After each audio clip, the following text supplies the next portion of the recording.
cookbook author and Morning Blend contributor Erica Schlick shares this yummy idea.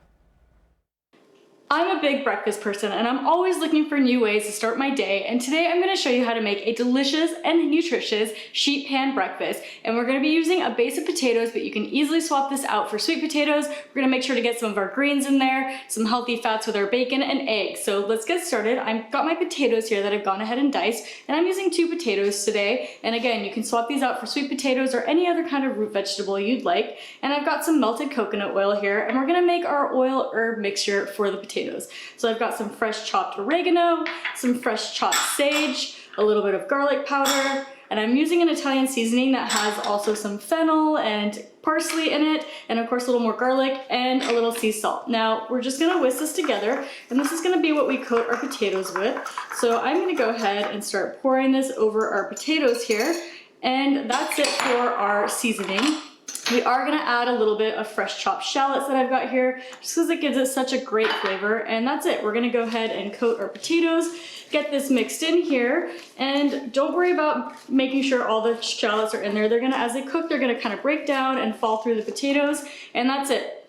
I've got some kale here. Now you can use kale, you can also use collard greens, you can use spinach, but just try to get some sort of green in there. And it may look really big and like a lot in here right now, but I promise you this kale is gonna cook right down. So that's it, that's our potato mixture. Now what I'm gonna do is go ahead and add this onto our sheet pan that I've got here. I've got a parchment lined sheet pan, and depending on how many you want to feed, you can make this on a larger sheet pan, you can do a shorter one, you can add as many or as little eggs as you want.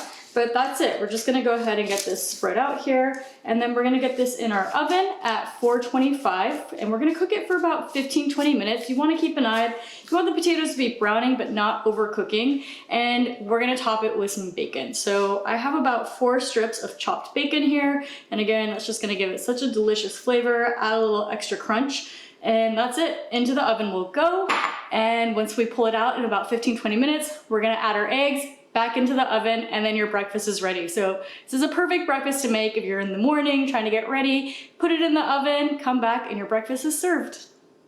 Okay, so our potatoes have been baking for about 20 to 30 minutes now, and if you're gonna use sweet potatoes, you don't need to cook it as much, but I like to just give it a good toss here and even them out. You can see that they're starting to lightly brown, and now we're ready to put our eggs in and put it back into the oven. So what I'm gonna do is just create a little bit of a well, and I'm only gonna use 2 eggs today, but you can put up to 4, 5, 6, however many you want. Now, I've got my eggs in a bowl individually, and the reason I did that is I like to keep my yolks intact. If you don't care about that, you can crack them right into the pan.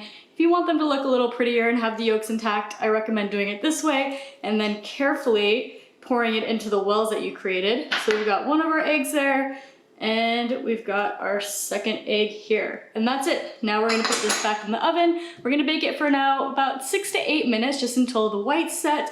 You still want the yolks to be a little runny if that's your thing. And then we're gonna top it with some fresh parsley, and it is ready to enjoy. And our sheet pan is now out of the oven. I let my eggs cook for about 8 minutes so that the whites wouldn't be nice and set, and don't worry, it'll continue to cook for a couple minutes after you pull it out of your oven as well. But that's it, you just wanna let it cool off for a few minutes. I'm gonna top it with a little bit extra sea salt here and some fresh parsley, and your sheet pan breakfast is ready to enjoy, ready to serve. So easy to make while you're getting ready in the mornings. You can even have this as an easy weeknight dinner. I know breakfast for dinner is a really delicious way to end your day sometimes, so I hope you enjoy this recipe. You can get the recipe on my website, thetrailtohealth.com, and you can find other healthy and delicious recipes on my website and my cookbook Wandering Palette, which is also available on my website and Amazon as well.